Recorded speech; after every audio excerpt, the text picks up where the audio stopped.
नमस्कार साथियों, आज हम जानेंगे रिहैबिलिटेशन ऑफ स्पोर्ट्स इंजरीज़ के बारे में, जो कि बहुत ही महत्वपूर्ण टॉपिक है। शारीरिक शिक्षा और खेलकूद के दृष्टि से यदि देखें तो खेलकूद में जो होने वाली चोटें हैं, जो लगने वाली चोटें हैं, उससे कैसे हम वापस से रिकवर करें, तो इसके बारे में ये मूलतः चर्चा है। नमस्कार साथियों, मैं हूं डॉक्टर दयाराम राजपूत और आप सभी का स्वागत है इस लेक्चर में। जनरल कंसेप्ट रिहैबिलिटेशन का हिंदी में अर्थ होता है पुनर्वास। Literally means restoration of a normal state of health और वेल बीइंग, जो वापस से खिलाड़ी की जो नॉर्मल स्टेट है, सामान्य स्थिति है, उसको वापस से लाना। ऑन अदर हैंड ट्रीटमेंट, यदि हम दूसरे तरीके से इसको समझें तो इसका अर्थ कहलाएगा कि उपचार करें ताकि सामान्य अवस्था में वो खिलाड़ी वापस से आ जाए। In a sports injuries usually refer to those therapeutic measures that are used in healing injured tissue. जो भी खिलाड़ी को ऊतक से संबंधित प्रॉब्लम हुई है, उनको ऐसे कौन कौन से तरीके हैं, थेरापेटिक मेजर्स हैं, जिनसे वो वापस से रिकवर हों। गोल ऑफ रिहैबिलिटेशन, इसका मुख्य जो उद्देश्य है पुनर्वास का, वो है इमीडिएट एंड इफेक्टिव मैनेजमेंट, तुरंत और प्रभावशील तरीके से उसका प्रबंधन किया जाए चोटों का।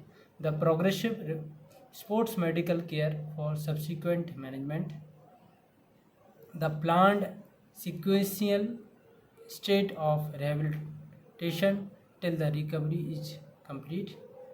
आखिरी तक, जब तक कि रिकवरी नहीं हो जाती है, तब तक उसको सही तरीके से, प्लान तरीके से, सीक्वेंस में रिहैबिलिटेशन की प्रक्रिया को करते रहना।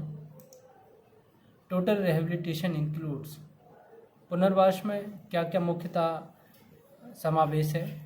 ट्रीटमेंट बाय स्पेसिफिक मॉडलिटीज़, विशिष्ट प्रकार की गतिविधियों से ट्रीटमेंट करना। गैनिंग रिकवरी ऑफ मस्कुलोस्केलेटल फंक्शन, जो मांसपेशी और अस्थि से संबंधित रिकवरी है वो वापस से लाना। Realignment of any pre existing weakness और इम्बैलेंस, जो पुरानी कोई यदि इम्बैलेंस है, वीकनेस है, उसको वापस से अलाइन करना। मसल एंड प्रोप्रियोसेप्टिव रीट्रेनिंग, तो ये टोटल रिहैबिलिटेशन में के अंतर्गत इंक्लूड होता है। साथ ही रिटर्न टू फुल एक्टिविटी, वापस से वह पूर्णतः अपनी गतिविधि करे, इसके लिए नॉर्मल हो। Note, in many cases psychological aspect of rehabilitation is more important then physiological. बहुत सारी कंडीशन में, बहुत सारे केसेस में ऐसा पाया जाता है कि साइकोलॉजिकल जो एस्पेक्ट है वो कहीं ना कहीं फिजियोलॉजिकल एस्पेक्ट से ज़्यादा महत्वपूर्ण रहता है वापस से रिकवर करने में, रिहैबिलिटेट करने में। On the basis of concept developed, the rehabilitation में defined as the combined and coordinated use of medical, social, psychological and vocational measures for training and retraining the individuals to highest possible level of functional ability। ये जो यदि rehabilitation की परिभाषा की बात करें तो इसके अंतर्गत मेडिकल, सोशल और साइकोलॉजिकल, वोकेशनल मेजर्स सभी को ध्यान में रखते हुए वापस से फंक्शनल एबिलिटी उस खिलाड़ी की आ जाए। इसमें हाईएस्ट पॉसिबल क्या एस्पेक्ट हो सकता है, इन सभी को ध्यान में रखते हुए ये इसका परिभाषा होगी। Rehabilitation principle for sports injuries, जो खेलकूद चोटें हैं उसमें क्या क्या सिद्धांत हमें अपनाना चाहिए पुनर्वास के लिए। डायग्नोसिस ऑफ इंजरी, सबसे पहले तो हमें पता होना चाहिए कि इंजरी किन कारणों से, क्या इंजरी है। ग्रेडिंग ऑफ इंजरीज, किस लेवल की इंजरीज है उसको ग्रेडिंग करना चाहिए। मैनेजमेंट ऑफ इंजरीज, कैसे इस चोटों का प्रबंधन किया जाए, ये प्रिंसिपल है। डायग्नोस ऑफ इंजरीज, सबसे पहला जो प्रिंसिपल है, by the use of proper physical examination. Physical examination के थ्रू हम पता करें कि क्या प्रॉब्लम हो सकती है। कंडक्टिंग रिक्वायर्ड इन्वेस्टिगेशन, और ज़रूरत पड़ने पर इन्वेस्टिगेशन भी करें। Finding out of any previous history of injuries, और हमें ये कोशिश करना चाहिए कि पुरानी कोई ऐतिहासिक कोई ऐसी चोट तो नहीं है जो कि जिस कारण से अभी वर्तमान में चोट आ सकती है। ग्रेडिंग ऑफ इंजरीज, हमें किस लेवल की इंजरी है इसके संबंध में आगे चर्चा करते हैं। Involves assessing the level of disability based on symptoms, जो उसके लक्षण हैं उसके आधार पर हमें उसकी डिसेबिलिटी का लेवल हमें पता करना चाहिए।